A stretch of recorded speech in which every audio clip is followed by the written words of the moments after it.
Indonesia memiliki beraneka ragam suku serta kepercayaan.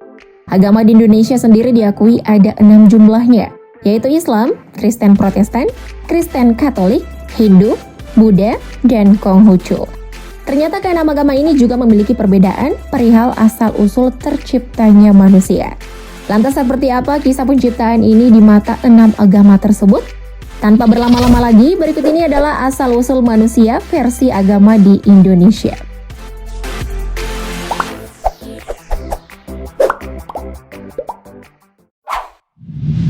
Islam. Manusia pada hakikatnya adalah makhluk ciptaan Allah Subhanahu wa Ta'ala yang ditugaskan menjadi khalifah di muka bumi. Dalam Quran surah Al-Mu'minun ayat 12-14, Allah Subhanahu wa Ta'ala menjelaskan tentang proses penciptaan manusia secara runtut, yang artinya sebagai berikut. Dan sesungguhnya kami telah menciptakan manusia dari suatu saripati berasal dari tanah. Kemudian kami jadikan saripati itu air mani yang disimpan dalam tempat yang kokoh, rahim. Kemudian air mani itu kami jadikan segumpal darah, lalu segumpal darah itu kami jadikan segumpal daging. Dan segumpal daging itu kami jadikan tulang belulang. Lalu tulang belulang itu kami bungkus dengan daging. Kemudian kami jadikan dia makhluk yang berbentuk lain. Maka maha sucilah Allah pencipta yang paling baik. Dalam ayat lainnya juga dijelaskan bahwa manusia diciptakan dalam tubuh ibunya dalam 3 tahapan.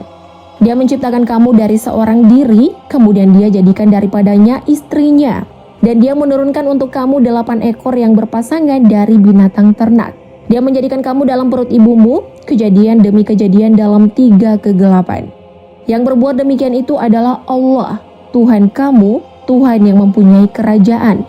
Tidak ada Tuhan yang berhak disembah selain Dia. Maka bagaimana kamu dapat dipalingkan? Quran Surah Az-Zumar ayat 6. Penjelasan dalam Al-Quran ini pun kemudian terbukti dalam ilmu pengetahuan yang ditemukan setelah turunnya Al-Quran. Masya Allah.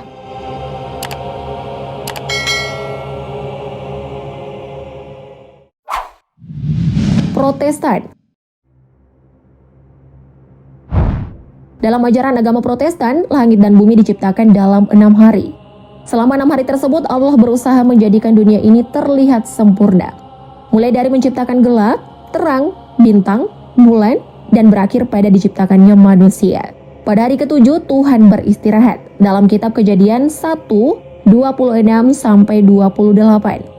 Berfirmanlah Allah, baiklah kita menjadikan kulit di manusia menurut gambar dan rupa kita, supaya mereka berkuasa atas ikan-ikan di laut, dan burung-burung di udara, dan atas ternak, dan atas seluruh bumi, dan atas segala binatang melata yang merayap di bumi.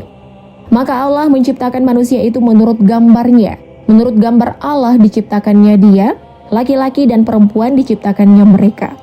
Allah memberkati mereka, lalu Allah berfirman kepada mereka, beranak cuculah dan bertambah banyak, penuhilah bumi dan taklukkanlah itu. Berkuasalah atas ikan-ikan di laut dan burung-burung di udara dan atas segala binatang yang merayap di bumi.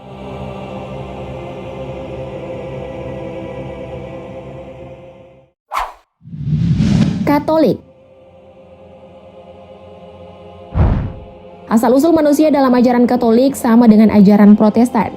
Hal ini dikarenakan kedua agama ini berada dalam satu iman yang sama. Karena pada dasarnya Protestan merupakan hasil reformasi dari Katolik. Perbedaan kedua agama ini hanya terdapat pada cara beribadah dan teologi. Dalam ajaran Katolik, manusia diciptakan dalam gambar Allah. Seperti yang dijelaskan dalam kitab Kejadian 1:26-27, Katekismus Gereja Katolik nomor 355 mengatakan bahwa Allah menciptakan manusia itu menurut citranya. Menurut citra Allah diciptakannya dia, laki-laki dan perempuan diciptakannya mereka. Kejadian 1:27, manusia menduduki tempat khusus dalam ciptaan, ia diciptakan menurut citra Allah. Dalam kodratnya bersatulah dunia rohani dan dunia jasmani. Ia diciptakan sebagai laki-laki dan perempuan.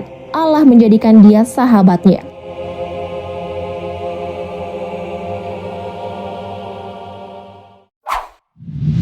Hindu. Penciptaan manusia dalam agama Hindu dijelaskan dalam Prasna Upanishad. Dijelaskan bahwa pada awalnya sang pencipta Tuhan merindukan kegembiraan dari proses penciptaan. Dia lalu melakukan meditasi, lahirlah rai, zat atau materi, dan prana, roh kehidupan. Lalu Tuhan berkata, kedua hal ini akan melahirkan kehidupan bagiku. Demikianlah makhluk hidup diciptakan melalui suatu perkembangan perlahan dari dua unsur yang mula-mula diciptakan Tuhan sehingga mencapai bentuk-bentuknya sekarang. Sebelum manusia diciptakan, terlebih dahulu Brahman dalam wujud sebagai Brahma menciptakan para Gandharwa, Picasa, makhluk gaib, dan sebagainya. Setelah itu terciptalah tumbuhan dan binatang. Manusia tercipta sesudah munculnya tumbuhan dan binatang di muka bumi. Karena memiliki unsur-unsur yang menyusun alam semesta, maka manusia disebut Buana Alit, sedangkan jagat raya disebut Buana Agung.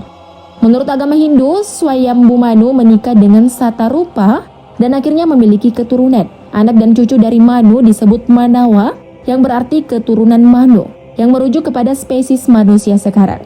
Menurut agama Hindu, Manu dan Satarupa adalah pria dan wanita pertama di dunia pada era kehidupan yang pertama. Ini adalah sebuah kepercayaan dalam agama Hindu atau dapat dikatakan dengan sejarah agama Hindu. Karena ini merupakan peristiwa lampau dalam kehidupan manusia. Jadi tanggapan untuk versi yang satu ini gimana?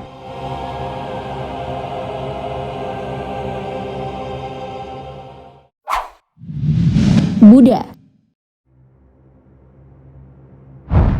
Dalam ajaran Sang Buddha, manusia bukanlah hasil ciptaan.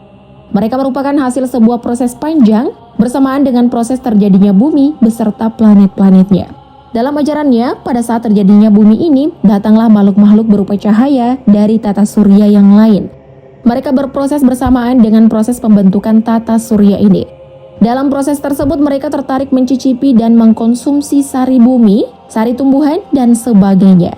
Ketertarikan mereka menyebabkan tubuh cahaya menjadi redup dan mulai terjadilah proses pembentukan tubuh, jenis kelamin, persilangan, serta keturunan. Dan sekali lagi, manusia pertama karena merupakan hasil proses seperti ini, jumlahnya tidak bisa ditentukan lagi. Sangat banyak. Mereka berproses dan berevolusi secara lambat sampai membentuk manusia sekarang. Ya, seperti kita-kita ini. Tapi ingat, ini versi ajaran Buddha ya. Manusia dalam pengertian Buddhis terdiri dari badan dan batin, sedangkan batin terdiri dari perasaan, pikiran, ingatan, dan kesadaran. Manusia berasal dari suatu proses yang terjadi secara bersamaan dengan proses terjadinya dunia. Tujuan hidup manusia adalah untuk mendapatkan kebahagiaan di dunia. Mendapatkan kebahagiaan setelah meninggal dengan terlahir kembali di alam bahagia yang dikenal sebagai surga, atau bahkan mampu mengatasi proses kelahiran kembali yang telah berulang-ulang ini dengan mengendalikan pikirannya agar dapat selalu menyadari hidup adalah saat ini. Berarti semacam reinkarnasi gitu nggak sih?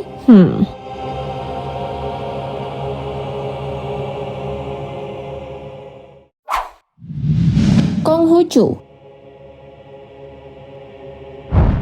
Ajaran agama Konghucu mempercayai bahwa manusia merupakan makhluk yang mulia yang dihadirkan Tuhan di dunia ini dengan sifat yang baik. Konsep tentang penciptaan manusia dalam agama Konghucu banyak terdapat dalam mitologi Cina yang ada dalam cerita tentang Pangu, Dewi Nuwa, Wuji, dan lain sebagainya. Namun dalam kitab suci agama Konghucu sendiri hanya menjelaskan bahwa manusia diciptakan oleh Tuhan melalui firman-Nya dan dihadirkan di dunia ini lewat leluhur dan ayah bunda. Jika ada kesalahan dalam informasi ini mohon dimaklumi ya, dan koreksi di kolom komentar. Tapi ingat, tutur kata dan bahasanya dijaga ya. Thank you, update lovers.